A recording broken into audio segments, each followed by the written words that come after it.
The Roman origin story begins with two infants abandoned in the wilderness. Romulus and Remus survived by nursing from a wild wolf, establishing a founding myth defined by violence and a feral will to live.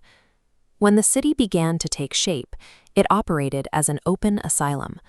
To build a population, early Rome welcomed the marginalized, runaway slaves, exiles, debtors, and criminals who had everything to gain and nothing to lose.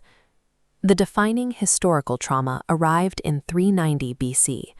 Gaulish invaders from the north breached the city, looted the streets, and burned the buildings.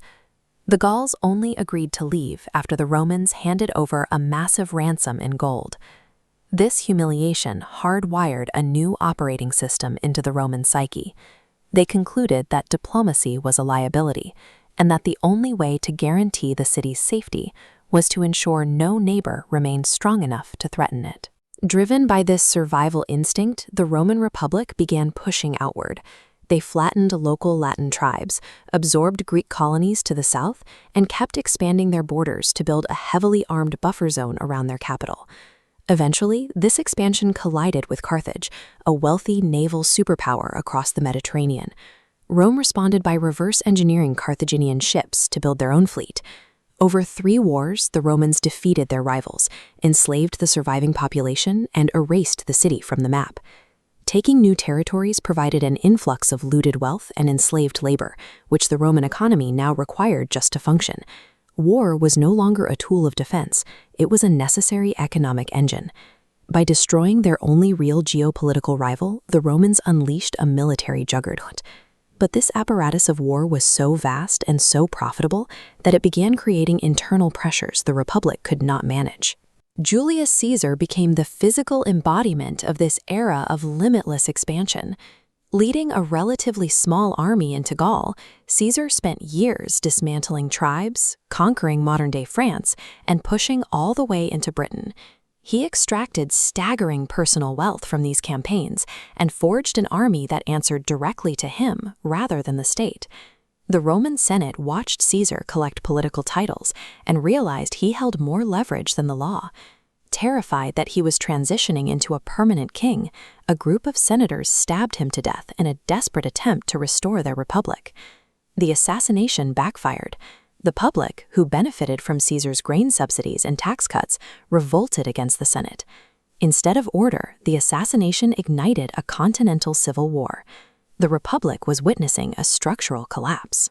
Its reliance on constant war had created a cycle where the state's survival depended on generals who now possessed more wealth and more loyal soldiers than the government they supposedly served. Out of the Civil War emerged Caesar's adopted heir, Augustus. He recognized that for Rome to survive, it had to stop expanding and start stabilizing. Augustus's masterstroke was the military. He converted temporary militias loyal to warlords into a professional standing army funded directly by the state. Soldiers enlisted for 20-year terms, with pay and retirement coming from a central treasury, severing the financial leverage generals used to buy loyalty. This created an era of internal predictability.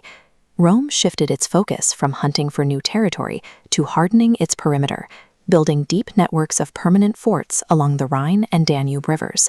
This border was violently tested in 9 AD. A Germanic leader named Arminius, who had been trained in the Roman military, used his knowledge of Roman tactics to lure 3 legions into the Teutoburg Forest.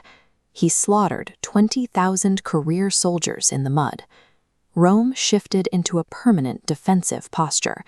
The empire became a massive organism dedicated entirely to holding its ground against a world that was no longer being conquered, but was instead pushing back.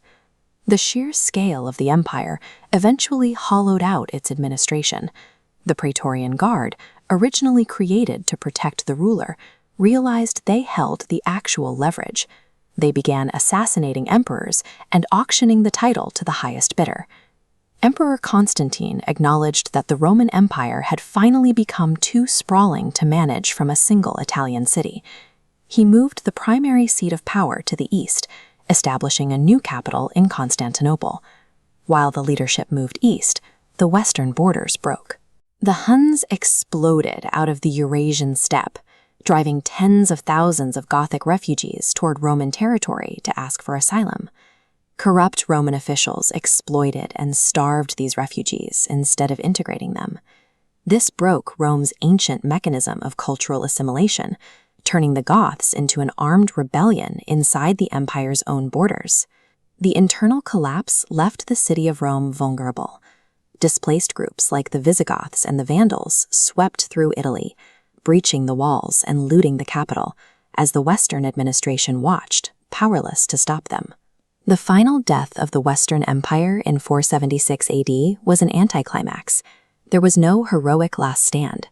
A Germanic commander walked up to the teenage emperor, a boy named Romulus Augustulus, and told him it was time to step down. The Roman state didn't vanish completely.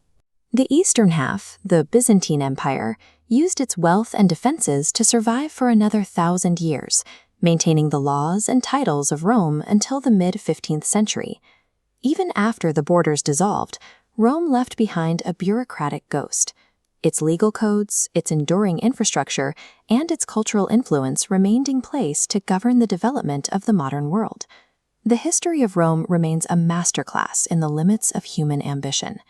They engineered an engine of survival so efficient that it eventually collapsed under the sheer logistical weight of holding the entire world together.